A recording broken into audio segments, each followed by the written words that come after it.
This meeting is being recorded. All right, so welcome everyone back to the Firehouse Tribune's Kitchen Table web series. I'm your host and the founder of the Firehouse Tribune, contributor Nick Higgins, and with us today is one of our contributors as well, Chief Tom Marciano. He's on as well today with us, and we are very, very proud to have Ryan Johnston come on today and talk about his article that he wrote in Fire Engineering about college campuses and aerial positioning. Before we get into that, I'm just going to give you a little quick biography about who Ryan is. Ryan Johnston is a 24-plus year career firefighter and a 30-plus year volunteer firefighter. He's the owner of Maine-iac Training, a small group that prides themselves on providing realistic, experience-based fire training. Ryan is currently a rescue technician on A shift at the Waterville, Maine Fire Department, and Ryan is also a lieutenant with the Oakland, Maine Fire Department. So, without further ado, Ryan Johnston. All right. Thanks for having me. All right. Very humbled to be here, my man. Appreciate it. Thank you, man. All right. So I'm going to share my screen with you here. I hope. And you should have it. All right. Can you still hear me? Thumbs up. All right. So a little bit about why I wrote the article before we really get rolling into it. And my whole career, I've responded to college campuses, regardless of where I've worked. And it was something that kind of hit home with me because of the large life safety factor there. So I started writing one day and boom, put it on paper and sent it in, and it got published, and it was kind of cool. And now we're kind of heading into a class to kind of talk about that. So I'll kind of go into this. We'll do probably 20, 30 minutes of it, whatever it takes. And then I guess if we want to do questions after, that's fine. However we want to do it, I'm good with that. So obviously life safety for your response to college campuses is a huge, huge issue, right? You have more people in the condensed area than most of your other responses put together. I mean, you could say high schools kind of have that as well, but they really don't have the numbers or the 24-hour, 7-day-a-week life safety issue. And one of the things with that life safety issue is that you just never know how many people are going to be there and what's going on. So, I mean, you have the dorms. This particular picture here is one of the dorms at Colby College here in Waterville, Maine. And we respond up there, not a whole lot, but enough to, bring some concern to us that we know that there's a pretty large life safety issue. You can see from the size of this building, it's 3 floors on this side. And all of those windows are each, a room or two. And this building actually is quite large, and I'll go through it here in a few minutes as you'll see all 4 sides of the building. But you never know where you're going to find people in these buildings. You don't know how many are going to be in there. There's no telling how many people are supposed to be there. In a high school, they have a class list, and if you had a fire alarm there, they can check them off and they know, okay, I have 24 students and all 24 students are here. In a college campus, you don't really have that. And like most college campuses, they take the students partake in some adult beverages and an adult fun time in the evenings. And you have no idea how many people are in these dorms. If there's supposed to be 100 kids in this dorm, I've walked through this dorm and there's been no less than 500. So that's a huge issue for us. All the unexpected guests, your accountability is next to impossible, basically. Obviously, it's a high life safety issue. Your actual head count, I already said that. So one of the problems with these buildings is our nuisance alarms, right? And I say nuisance alarms, it's a nuisance for them more so than for us. These alarms are going off day and night.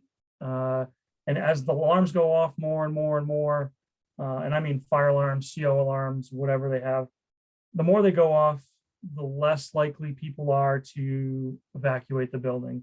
So they get complacent. And probably half the time we go up there, it's absolutely nothing. Maybe 25% of the time it's, a malfunctioning alarm. And then other times it's, destroying an alarm, or an alarm fell off, or there's actual smoke in the building. We've had, actually this particular dorm had smoke in the basement a couple different times for different issues. But the students hear these alarms all the time, so they're just not, ready to jump up and run out of the building on, January 5th when it's 14 below zero, wind blowing, in a snowstorm. And I don't blame them really, but our complacency as well, because we're coming to these places, whether it's this one here in our city or one down the road, Thomas College. When we do go there, we have to be ready. I mean, that's the number one deal. I mean, if we get complacent, complacency kills, right? Not only us, but students, faculty, whoever, and we don't want that to happen. That's a large problem. So when we do respond to these nuisance alarms, and this is just the backside of that particular campus that you can see now, when we do respond to those alarms, we need to respond to them as if we were going to something for real. And if we don't, then, shame on us. Now, with these particular colleges, each one in our community, they have two totally different response scenarios. So one of our colleges, regardless of what the alarm is, we respond in a full box assignment. And every time, it could be someone getting out of the shower with steam in the shower. It could be smoke, from a stove. Could be somebody smoking a cigarette, or it could be an actual fire. We go full box assignment. This other college, we do not do that. Matter of fact, a lot of the smoke alarms that go off in these buildings are handled by security on campus. And we have a pretty good running deal with those guys. So for us to respond, it has to be a smoke showing, a fire showing, a reported fire, water flow alarm, and a couple of other ones that require us to respond to. So it's kind of, trying to think of the best way to say it, but it's kind of like we have a deal with the devil, because how many times have we gone to an actual fire alarm and then you roll the corner and there's, a column in the air. And now we're going to wait for security to either walk or drive across campus to go check out these bells going off. And, it could be an issue. The city that I used to work in, we responded full box to the college quite often. And we've actually had, probably a handful of fires in that college over the years. One of them actually on my shift, there was a toaster oven that was underneath the blanket in a dorm room, caught the dorm room going. So there are issues that go on there, and there are fires that go on there. But the kids, they're less likely to react the more that they hear those nuisance alarms and the more that they're going off. So our access to this particular building, now it may not look like it's super far away, but I'm standing on the road when I took this picture, and you cannot reach this with an aerial in any place in this picture at all. And it's a downhill grade from where I'm standing to that front green door, probably a 15, 18-foot grade change. So it's quite substantial. We are not going to reach this side of the building with an aerial, and there are multiple rooms on this side. So we're really good at ground ladders, and obviously we're going to have to do a lot of ground ladder work here if there was an actual issue going on. Setbacks are like, some college campuses, they have like what are they called, ordinances. So when you have X amount of green feet between a road and the front of a building, they actually are required to put a tree or a shrub or something along those lines, just to make it, more aesthetically pleasing. But it also, obviously gets in our way. We'll talk about obstacles in a little bit, kind of further down the line. and our overhead hazards we'll talk about down the line as well. Oops. Come on. There we go. So this is further down the road, coming into, depending on where you would call your Alpha, Bravo, Charlie side, whatever you want to call this. For our aerial response, we would not go to this side of the building, even though this is one of the closer corners to the building. We could get an aerial to this corner, but you'll see a picture here shortly where we actually go first time with our aerial. The second aerial, if we had a response over here, would probably come to this corner. The big thing is, and we'll talk about it a little bit later on, it depends on where the fire is and what's going on. But on an automatic alarm, there's an access road that we get to that we would come to first with our tower truck. This is just a better picture of that corner. So you do get,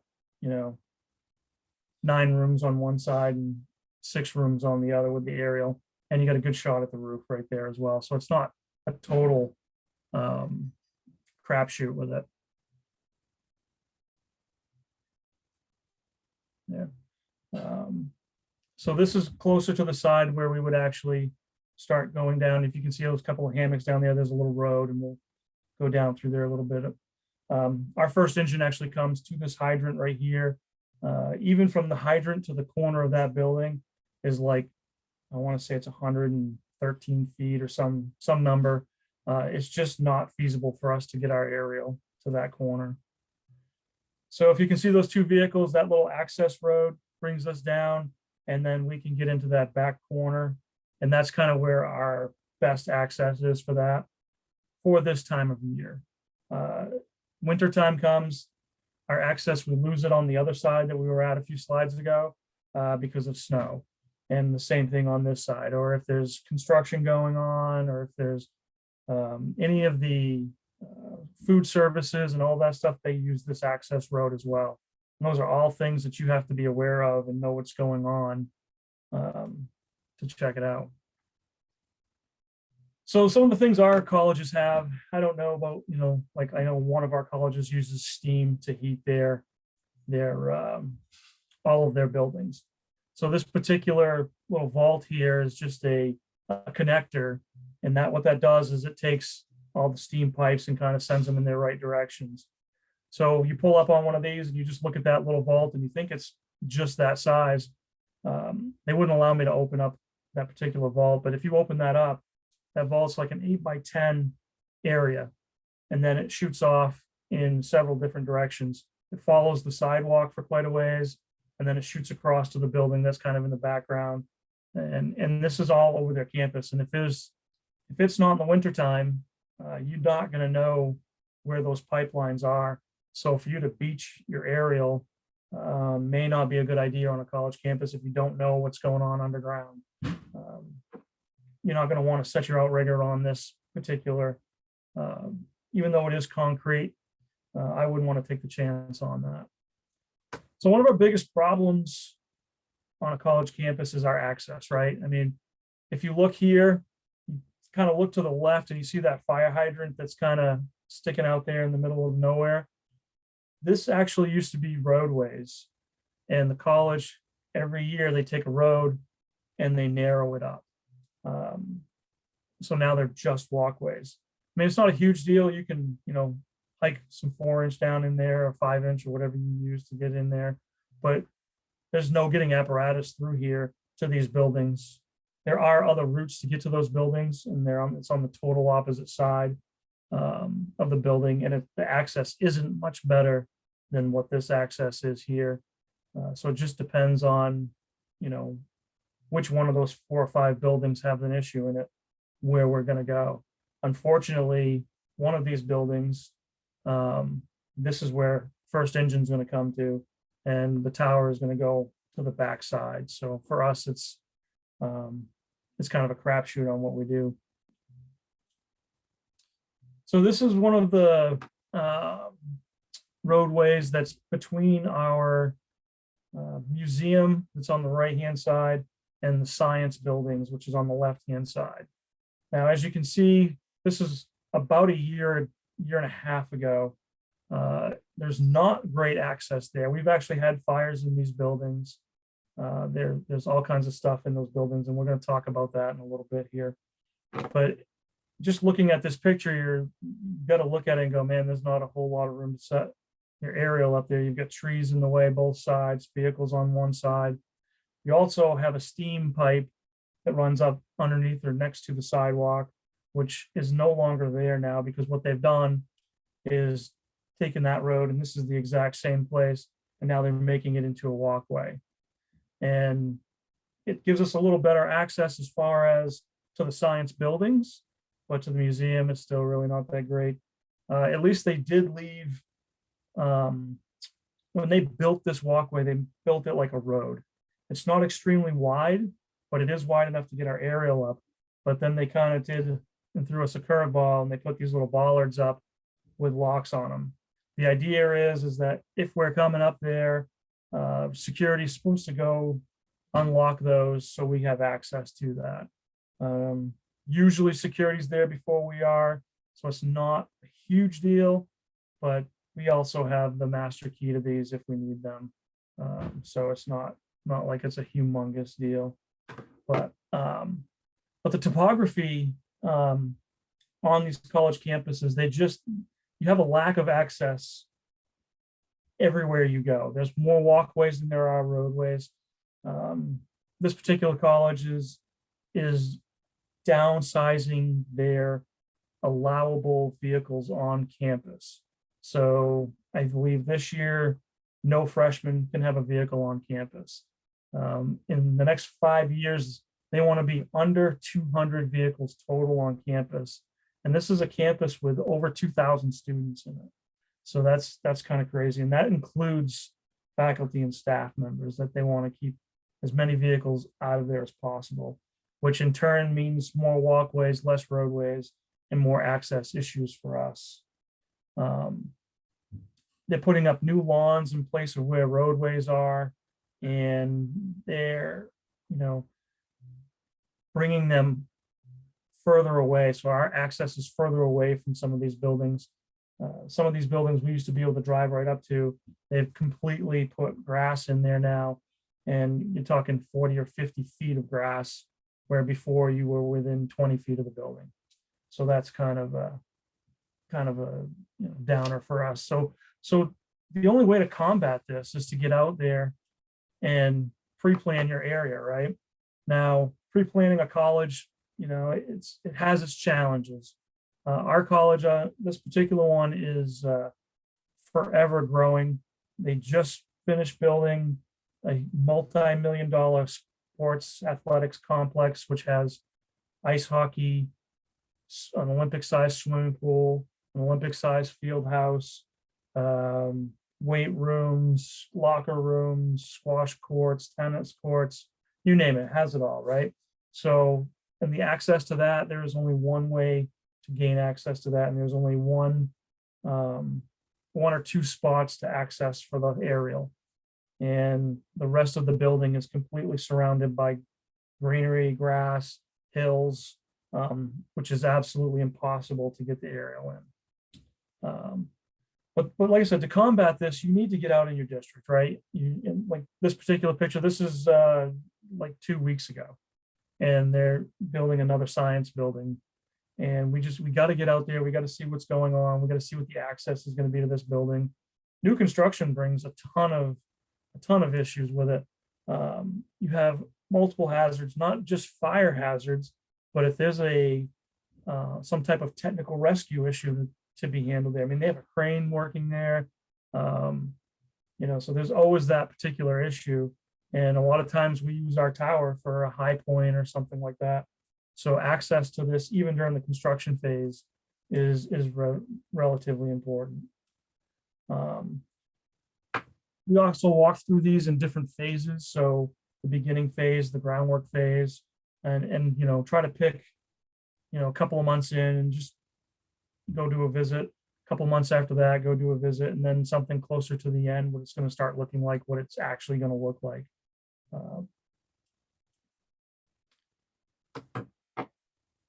So off-campus housing, or I should say not campus housing. So this is a college down in Lewiston, Maine. One of my buddies is a Lewiston fireman, and we got access to go on their campus and take a couple of pictures. And, you look at this and you're like, it's just, First Street, USA. It's a typical old style home, not a big deal, right? These houses are fraternity houses, staff houses, faculty houses. The crazy part about these houses is that none of them are original. They've all been cut up, rooms added to them, additions added to them. Unless you have a driveway that you can snake into, you're going to have challenges with some of these sets. Obviously, the vehicles are in the way. This is a picture in the fall, so it wasn't too bad. You can imagine in the winter in Maine, make those cars snowbanks and now park the cars, and I didn't say park the car, park the cars on the other side of those snowbanks, and now you have very limited access. If you have a 75-foot aerial, you may not be able to reach the roof. So that's something to consider with all of these. I mean, that particular house there, that greenish, yellow, white, whatever color it is, yeah, it's a 2.5, 3-story home, but it's on a lip that's 6 or 7 feet high. So that's almost another story. And you have wire considerations, tree considerations. There's just so many things to think about with all these on-campus housings, and this is the same. You don't ever know, and they're all cut up, and same thing with the dorms. You just don't know who is going to be in there, how many people are going to be in there, who's supposed to be there. You just don't know that. This is actually another picture. This is a dorm on the right-hand side. So if you look, there's that line of trees that go down. That was part of their on-campus rules or ordinances, if you will. They had over 30 feet from the road to the building. So back in the day, they planted a bunch of trees, shrubbery, all that stuff. And all that just gives us stuff to work around where it's going to be in our way. This particular dorm, you have a couple of shots, without having to cut trees, which they're not going to like that either, but we need to do what we need to do to make things happen. So training on whether it's a college campus or just out in your district, it is absolutely the most important non-emergency function that we do in the fire service. If you don't train, you're not going to know how that aerial reacts in certain situations. No, this picture is not the other day. This is probably a month ago. But yeah, there was a little bit of snow on the ground there. So, but get out and train, get out in your district and train, go to your college campus and go talk to the people that are on campus and say, hey, look, we'd like to go out and set up in your area and just take a look. That is what it comes down to, is getting out there and training.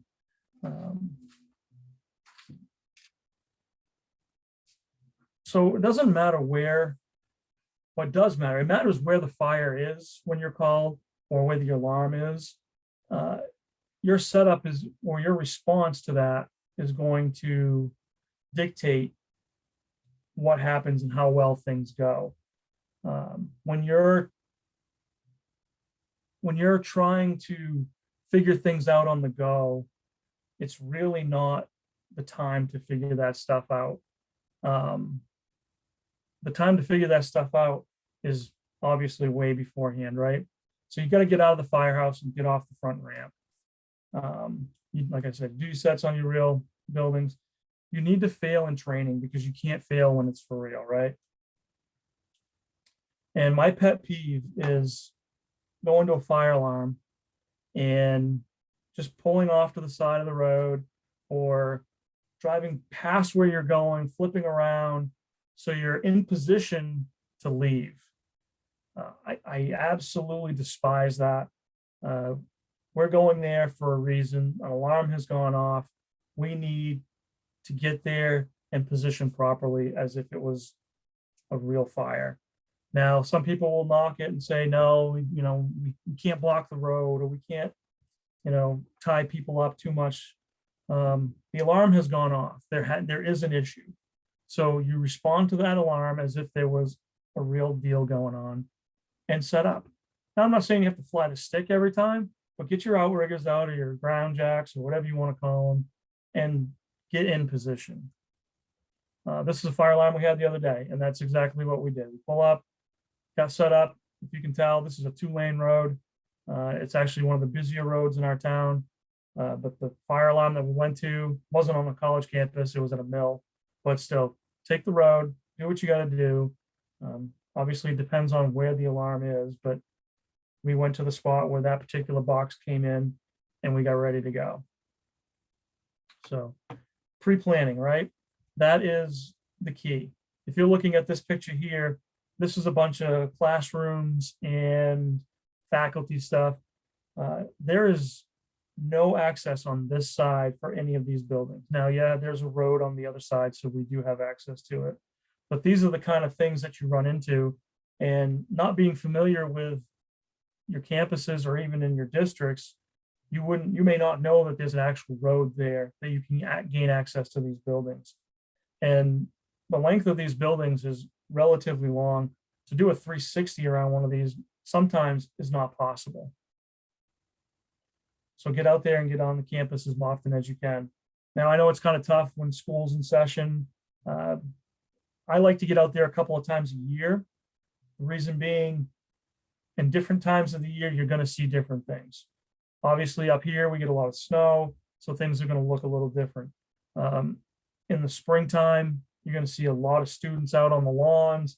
You're going to want to, stay away from that as much as you can. The big red trucks kind of draw attention to you, and you don't want to do that. But just get out on the campus, do it 2 or 3 times a year, know where the roads are, know where you're going when you're going to a certain alarm.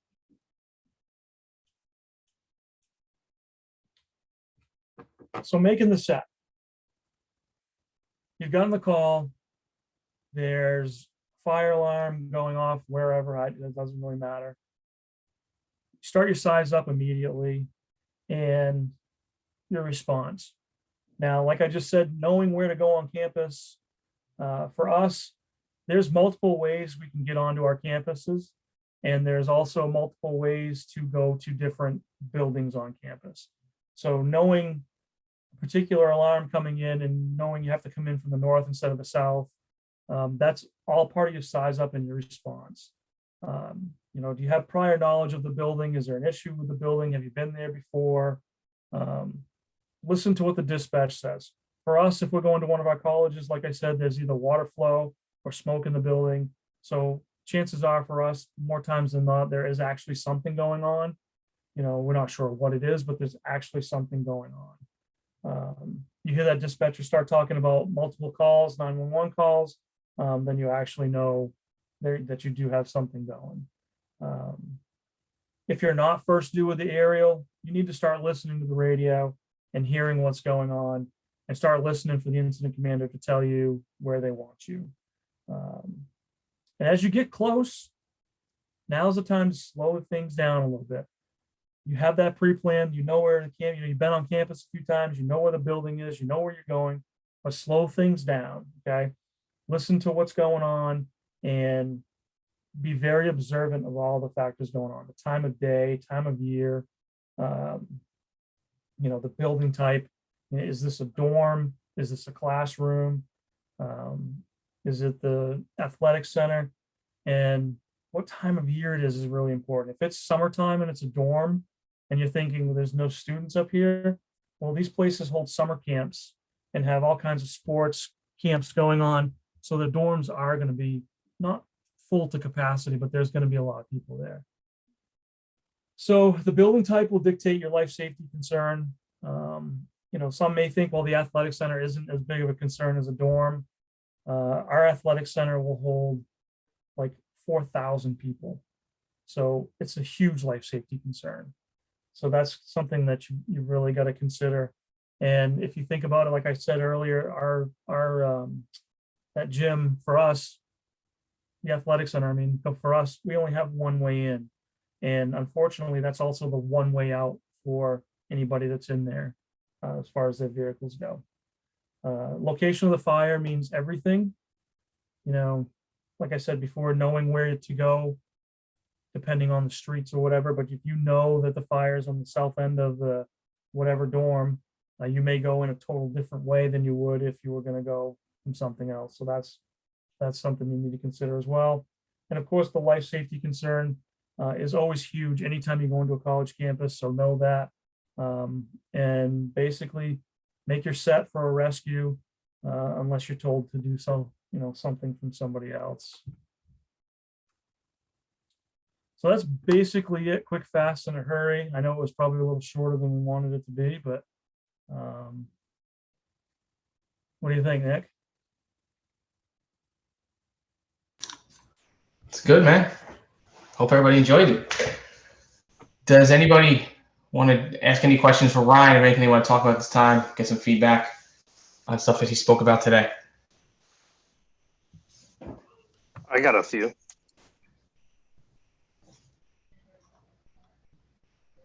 Can you hear me or no? Yep. Yeah, what's up? All right, yeah. So you mentioned that you work well with the public safety department there. Yes. When you guys do your pre-plans, do they have an involvement or you kind of just do your own thing? It depends. For the most part, the director of safety is involved with it. Our fire chief is heavily involved with it. And depending on, like, if we're going to a dorm or something like that, there's usually somebody, like a representative of the dorm that might be, not a student representative, but a faculty or staff representative. Sometimes we go up there with the maintenance people. So yeah, they're all well involved with that. We do there's a lot of there's a lot of confined space issues on one of our campuses. So we go up there quite often and look at those. So there's always somebody on campus involved with us. That's not bad. So, secondly to that, does the school update you on like construction projects and if buildings go out of service for whatever reason, stuff like that? Or they kind of leave you like blind eye? No, so they notify us anytime that a new building's coming in. We do all the plans review at the fire department. So we see everything long before they even put a dirt on the ground. I mean, shovel in the dirt. So we're very heavily involved in that. So we have a lot of say in what goes on as far as like our access to some of the new stuff. So like the walkway, the roadways that became walkways, we know about them ahead of time, but that way we can make them, build them up so they will hold our aerial. We try to get them wide enough so we can put the outriggers out. There's some spots that we just can't, and we know that going into it, so it's not horrible, but for the most part, we have a really good relationship with the campus, and they're back and forth with us all the time. I actually used to work up there as a security guard years ago, part-time job, and that's probably why I end up doing all the tours of all of our new employees. Every time we get a new employee, my job is to bring them onto campus and walk them through campus. We actually take a half a day and I walk them through campus because most of these kids, or guys, gals, kids, whatever, they're going to be on an ambulance. And that's actually the best time to learn is when you're on the ambulance, because they're going to be up there, 7 to 1 compared to what we're going to be up there with fire apparatus. Perfect. Thank you. All right. Does anybody have anything else for Ryan before we wrap this up for tonight? I got one kind of go with what Tom said. I know me and Ryan had discussed, we've had conversations about this in the past, and we briefly discussed the like off-campus housing. Does your facility there have any regulations on building construction for off-campus? I know a lot of it's privately owned. Yeah, for off-campus, there's nothing for us. We don't really deal with anything like that. We do deal with it on another end where it's depending on number of units, then we do inspections in those in our inspection division. Well, I say our inspection division, like we have this huge division.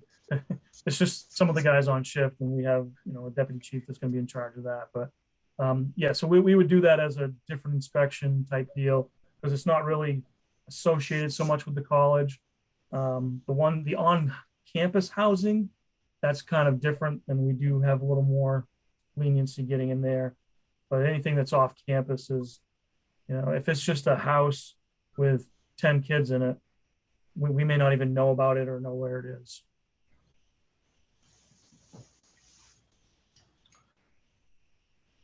All right, sounds good. Come off camera, got my camera real quick. So Ryan, do you have any final words you want to leave everybody with? No, I think I appreciate being on. It was awesome. First time doing a webinar, so it was a little odd just talking to myself, what it felt like anyway.